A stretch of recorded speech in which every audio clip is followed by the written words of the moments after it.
నమస్కారం అమ్మ. శ్రీమాత్రే నమః అమ్మ. అమ్మ, శనీశ్వరుడు అని అంటే చాలా మంది భయపడుతూ ఉంటారు. అమ్మో కష్టపెడతాడు, ఏలినాటి శని వచ్చింది అని చెప్పేసి ఆ విధమైన దృష్టితో చాలా మంది భయపడుతూ ఉంటారు. ఇంకొంతమంది శనీశ్వరుని నిజంగా భగవంతుడిగా భావించి పూజలు కూడా చేస్తూ ఉంటారు, బాగా ఇష్టపడతా ఉంటారు.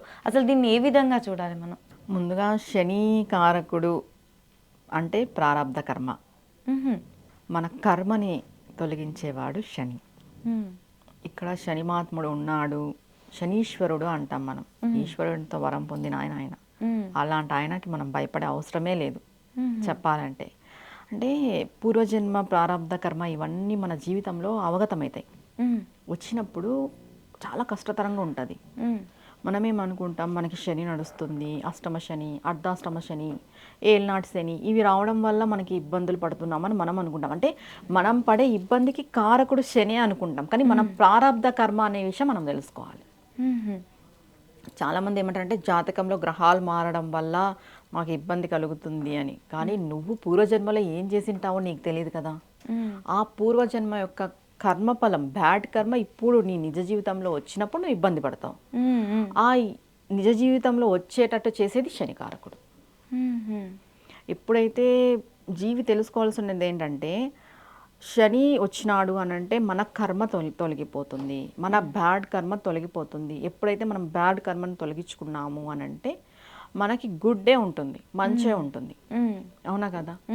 ఇప్పుడు మనం బాగా ఇబ్బంది పడుతున్నాము అని అంటే మన కర్మ తొలగిపోతుంది. మనం బాగా సుఖపడుతున్నాము అని అంటే మన పుణ్యం తొలగిపోతుంది.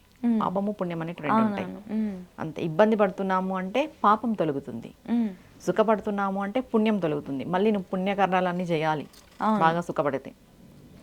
అట్లని కష్టాలే పడాలా అంటే కష్టాలు పడమని చెప్పలేదు. ఈ కష్టాలు పడే వాళ్ళు తెలుసుకోవాల్సిన విషయం, మా కర్మ తొలగిపోతుంది, మేము ఫ్రీ అవుతున్నాం కర్మ నుండి. ఈ కర్మ అనేది బందీ చేసేస్తుంది జీవిని. కర్మ బందీ అంటాం. ఈ జీవి ఎప్పుడు కర్మకి బందీగానే ఉంటాడనమాట. అలాంటి బందీ నుండి విడిపిస్తాడు శనిమాత్ముడు. తెలియని విషయం మెయిన్ అదే. ఆయన టీచర్ అంటాం మనం. ఏదైనా కూడా మనకి జీవితంలో అవగతమయ్యేలాగా చేస్తాడు. ఆచార్యుడు ఆయన. మనం అంటే మనం బాగా ఫ్రెండ్స్ ఉంటారు, రిలేటివ్స్ ఉంటారు, భార్యాభర్తలు ఉంటారు. ఏమైపోతుందంటే ఎప్పుడైతే ఈ శని మనకి ఎంటర్ కావడం వల్ల వాళ్ళ యొక్క రియాలిటీ ఫేసెస్ మనకు తెలుస్తాయి. అవును, ఎవరు మన వాళ్ళు, ఎవరు ఏంటి అని. అప్పుడు మనం ఏమంటాం, అయ్యో మనం మోసపోయాము, చూడు వీళ్ళ నిజస్వరూపం ఇది అనేసి. ఖచ్చితంగా చెప్పాలంటే ఏళ్ళనాటి శని ఎండింగ్లో ఉన్నప్పుడు చాలా మంచి జరుగుతుంది ఎవరికైనా కూడా. అంటే మంచి అంటే ఏదో నువ్వు కోటీశ్వరుడు అవుతావని కాదు, నీకు ఒక క్లారిటీ వస్తుంది. నీకు ఇన్ని రోజులు నువ్వు ఏంటి, ఇప్పుడు నువ్వేంటి, ఇన్ని రోజులు నీ చుట్టూ ఉన్న వాళ్ళు ఏంటి, ఇప్పుడు నువ్వేంటి అని. ఆఖరిలో ఆయన అన్ని నీకు అనుభవాలు ఇచ్చేస్తాడనమాట. ఇది నీ జీవితం, ఇది నీ చుట్టూ ఉన్న వాళ్ళు, ఇది నువ్వు తెలుసుకో. అప్పుడు ఆయన మంచి చేస్తున్నాడా చెడు చేస్తున్నాడా? ఇక్కడ ఏమైపోతుందంటే మనకు కొంచెం లాస్ జరగడం వల్ల, అంటే మనం నమ్ముకున్న వాళ్ళ ఫేసెస్ మనకు తెలియడం వల్ల మనం ఫీల్ అయిపోతాం. అయ్యో దేవుడు చూడు నాకు ఇలా చేశాడు, అలా చేశాడు. దేవుడు నీకు మంచిగా చేశాడు. ఇప్పటికన్నా వాళ్ళ ఫేసెస్ నీకు తెలుస్తున్నాయి. ఎప్పటికీ తెలుసుకోకపోతే అంతే కదా. ఇది నేర్పిస్తాడు శని. మనకు వచ్చినప్పుడు ఇది తెలిపిస్తాడు, ఇది తెలియజేస్తాడు మనకి. అవును. ఇప్పుడు ఒక ఫ్రెండ్ మధ్య కానీ, ఒక భార్య భర్త మధ్య, ఒక రిలేటివ్స్ మధ్య కానీ చాలా మంది ముసుగులు వేసుకొని ఉంటారు, మనం చూస్తుంటాం. వాళ్ళ రియల్ ఫేసెస్ అవుట్ అయిపోతాయి. అది మనకు కొంచెం బాధ అనిపిస్తుంది. ఆ బాధ వచ్చినప్పుడు అయ్యో మేము బాధలు పడుతున్నాం శని ఉండడం వల్ల అనుకుంటా. శని ఏది చేసినా మంచిగా చేస్తాడు. అది కాక ఆయన మందగస్తుడు అంటారనమాట. అంటే స్లోగా వెళ్తాడు. అంటే స్లోగా మూమెంట్ ఉంటుంది. 7.5 సంవత్సరం వెళ్ళొద్దు ఆయన డ్యూరేషన్. దాంట్లో మళ్ళీ వెనక్కి ముందుకు కూడా తిరుగుతూ ఉంటాడు అనమాట. స్లోగా ఉంటుంది. ఆయన సూర్య భగవానుడు యొక్క పుత్రుడు ఆయన.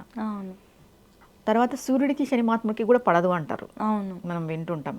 దాంట్లో మళ్ళీ మన జాతకంలో ఏదైనా సూర్యుడిది శనిది ఉన్నప్పుడు కూడా మనకు పడదు. అలా కూడా జరుగుతుంటుంది. అంటే తండ్రి కొడుకులకి పడుకోకున్నట్టు అయ్యేది రావడం ఇలా జరుగుతుంది. కొడుకు యొక్క నిజస్వరూపం మనకు తెలియడం, లేదా తండ్రి యొక్క నిజస్వరూపం మనకు తెలియడం, ఇలా ఉంటుంది. ఈయన నిదానంగా పయనిస్తుంటాడు. ఈయన ఎప్పుడైతే కర్మం తెస్తాడో మనకి ఏళ్ళనాటి శని రాగానే కొంచెం జబ్బులు రావడం, వ్యాధిగ్రస్తులుగా మారడము, కొంచెం ఫైనాన్షియల్గా ఇబ్బంది పడ్డము, ఈ అనుబంధాలలో ఉన్న డిస్టర్బెన్సెస్ రావడం, ఇలాంటివి వస్తుంటాయి. ఇలాంటి వస్తున్నాయి అని అంటే మన కర్మ తొలగుతుందని అర్థం. మెయిన్ వ్యాధి వచ్చింది అంటే మన కర్మ పోతుంది. మనం ఒక 10 రోజులు కానీ వారం రోజులు కానీ వ్యాధి వల్ల మనం సిక్ అయిపోయి వైద్యునికి ఆశ్రయించినాము అంటే ఖచ్చితంగా మన కర్మ తొలగుతుంది. ఎందుకంటే బాధ, మన బాడీ బాధపడుతుంది, మనం బాధించబడుతున్నాము. ఎప్పుడైతే దేని వల్లనో ఒక్క వల్ల మనం బాధించబడుతున్నాము అంటే కర్మ తొలగుతుంది అని అర్థం.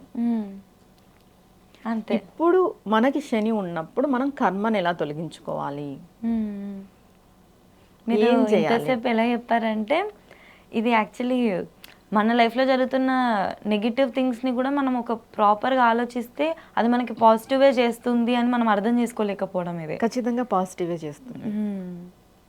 అందరు ఏలినాటి శని వచ్చిందంటే వచ్చినందుకే ఇవన్నీ జరుగుతున్నాయి, అయిన వాళ్ళు దూరం అయిపోయినారు, ఇలా అవుతుంది అలా అవుతుంది అనుకుంటారు, కానీ అక్కడ వచ్చి మనకి చేసేది మంచే అని మనం గ్రహించలేకపోతాం. ఇప్పుడు ఎగ్జాంపుల్గా తీసుకోవాలంటే ఇద్దరు అబ్బాయి అమ్మాయి ఉన్నారు, ఏదో లవ్ నడుస్తుంది వాళ్ళిద్దరి మధ్యన, వాళ్ళు ముందుకు మ్యారేజ్ చేసుకోవాలనుకుంటున్నారు. ఈ అమ్మాయికో ఆ అబ్బాయికో శని ఎంటర్ అయినాడు, ఆ అమ్మాయికో ఆ అబ్బాయికో రియల్ ఫేసెస్ అర్థమైపోయినాయి, వీళ్ళు పెళ్లి చేసుకోలేదు, వీళ్ళు ఎవరికి వాళ్ళు పెళ్లి చేసుకొని హ్యాపీగా ఉన్నారు. ఆ టైంలో దూరం అయినప్పుడు వాళ్ళకి బాధే కలిగి ఉంటుంది. వాళ్ళు ఎవరికి వాళ్ళని పెళ్లి చేసుకొని ఇప్పుడు హ్యాపీగా ఉన్నప్పుడు అది మంచా చెడా? మంచే కదా. ఎగ్జాంపుల్ చెప్పాలంటే మంచే కదా. అవును. ఇక్కడ ప్రతి ఒక్కరు గ్రహించాల్సింది ఏంటంటే ఆ టైంకి మనం బాధింపబడుతున్నాము అన్నప్పుడు అది మనకి చెడుగానే అనిపిస్తుంది, దాన్ని దాటిపోతాం కదా. ఈ టైంకి మనకి బాధ కలిగిందే మనం దాటిపోయిన తర్వాత అది మనకి సుఖాన్ని ఇస్తుంది. అవును.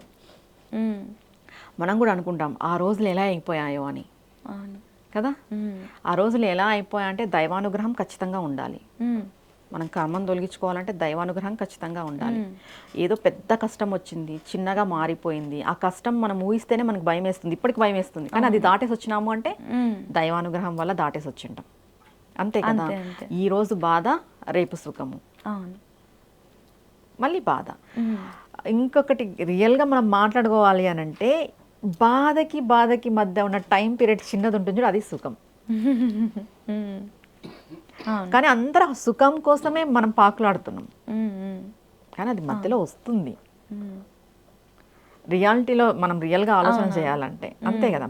సుఖం దుఃఖం, సుఖము దుఃఖం, అప్ అండ్ డౌన్స్ లైఫ్లో కంపల్సరీ ఉంటాయి. ఇవి లేని వాళ్ళే లేరు.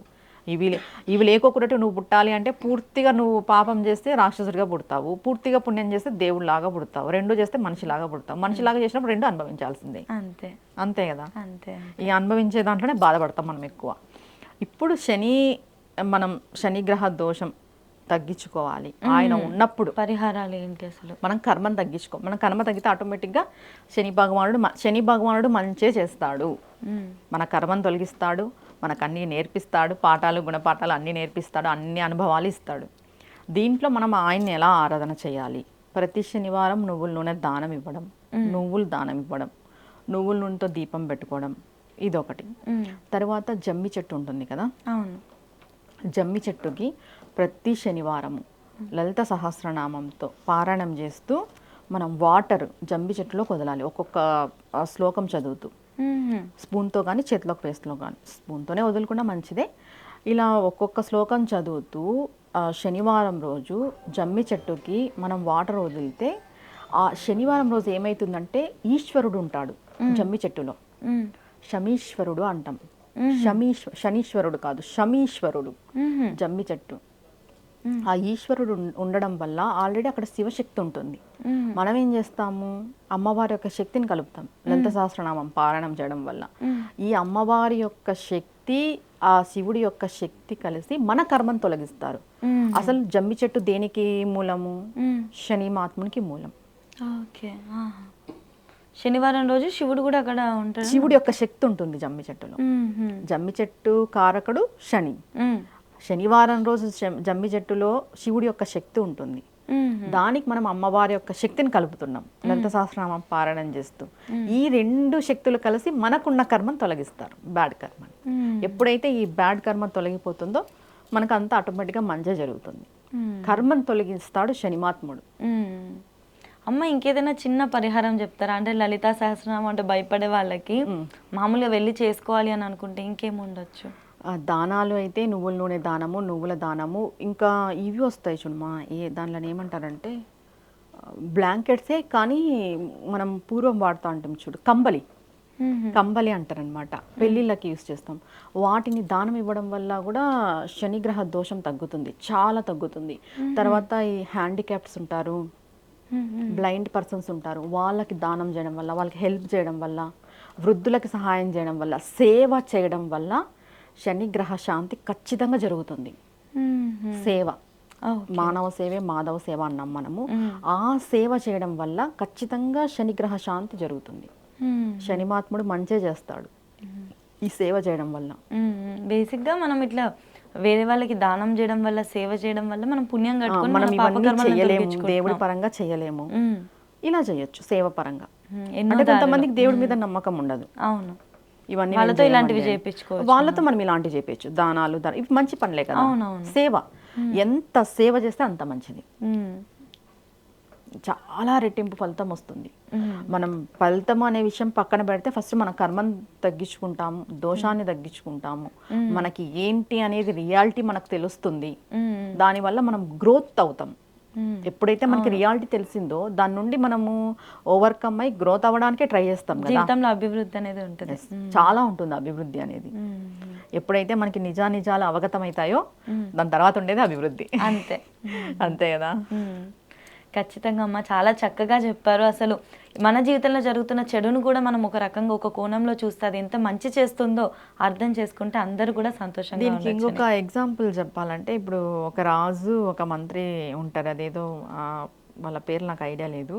ఆయనకి వేలు కట్ అవుతుంది, రాజుకి వేలు కట్ అవుతుంది. వేలు కట్ అయితే ఈయన మంత్రినో సలహాదారుడు పోయి ఏది జరిగినా మన మంచికేలే రాజు అంటాడనమాట. అదేంటది, నాకు వేలు కట్ అయితే నువ్వు ఏది జరిగినా మన మంచికే అంటావు ఏంటి అని తీసుకుపోయి కారాగారంలో వేసేయండి అంటారు. అతన్ని పోయి కారాగారంలో వేసేస్తాడు. రాజు వేటకి వెళ్తాడు. వేటకి వెళ్ళినప్పుడు అక్కడ అడవి ప్రాంతం వేటాడుతారు కదా, వాళ్ళు ఏం చేస్తారు, రాజుని పట్టుకొని బలి ఇవ్వాలి అని రాజుని కట్టేస్తారు.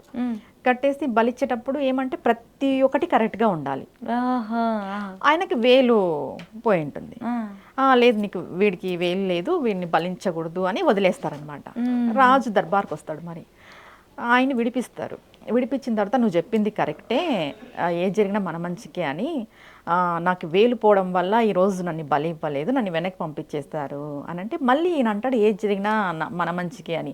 అదేంటది, నీ మంచి ఏం జరిగింది, ఇప్పుడు నువ్వు ఇన్ని రోజులు కారాగారంలో ఉన్నావు కదా, నీకేం మంచి జరిగింది అని అంటే, ఖచ్చితంగా ఇప్పుడు నేను బయట ఉండింటే నీ వెంట వచ్చేవాడిని కదా రాజు, నేను లేదే నువ్వు వెళ్ళావు కదా ఎక్కడికి, అలాంటిది ఈరోజు నువ్వు ఒక్కడే వెళ్ళావు, నేను కారాగారంలో ఉన్నాను, ఇప్పుడు నిన్ను వదిలేశారు, నీకు వేలు లేదని, నన్ను పట్టుకునే వాళ్ళు కదా, నన్ను చంపేసేవాళ్ళు కదా, నువ్వు నన్ను కారాగారంలో వేయడం వల్ల నాకు ఈరోజు నా ప్రాణం దక్కింది, ఇది కూడా నా మంచికే కదా అని చెప్తారనమాట. సింపుల్ ఎగ్జాంపుల్, ఏది జరిగినా మన జీవితంలో మన మంచికే, మనం ఆలోచన చేయాలి, దాని నుండి ఓవర్కమ్ అవ్వాలి, ముందుకు పోవాలి, ఖచ్చితంగా అది మన మంచికే జరిగి ఉంటుంది. అంటే భగవంతుడు ఏదైనా మన మంచికే చేస్తాడు.